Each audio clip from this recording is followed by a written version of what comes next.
আবার যাদবপুর খবরের শিরোনামে সেখানে খাতা দেখার ক্ষেত্রে পক্ষপাতিত্বের অভিযোগ তুলছে পড়ুয়ারা। সাংবাদিকতা বিভাগ অর্থাৎ মাস কমিউনিকেশন বিভাগের তরফ থেকেই এই অভিযোগ করা হচ্ছে। সেখানকার পড়ুয়ারা আজকে অভিযোগ করেন এবং এই অভিযোগ উঠে আসার পর আজ উপাচার্যের সামনে সেই খাতা পরীক্ষা করা হয়।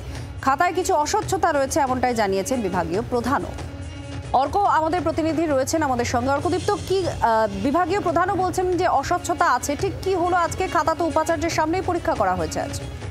দেখো, আজকে ডিন, ডিপার্টমেন্টাল হেড এবং একটি নিউট্রাল রিপ্রেজেন্টেটিভ হিসেবে ইন্টারন্যাশনাল রিলেশনস বিভাগের প্রফেসর ইমন কল্যাণ লাহিড়ী, তাদের উপস্থিতিতে প্রায় 500টি খাতা চেক করা হয়, যার মধ্যে PG 1দের খাতা ছিল, সেমেস্টার খাতা। এর আগে ইন্টারনাল খাতা নিয়েও কিন্তু একই প্রশ্ন উঠেছিল।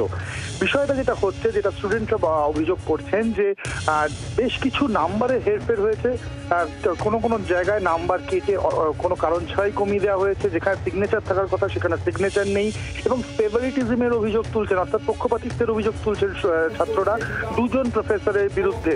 মূলত এই মুহূর্তে ছাত্ররা যেটা চাইছেন, এই দুই প্রফেসরের সাসপেনশন, এবং যতক্ষণ না সেটা হচ্ছে তারা কিন্তু বসে থাকবেন এবং এবং ভিসির ঘরের সামনে এই মুহূর্তে তারা রয়েছে। আপাতত অর্কদীপ্ত, ধন্যবাদ জানাচ্ছি তোমায়।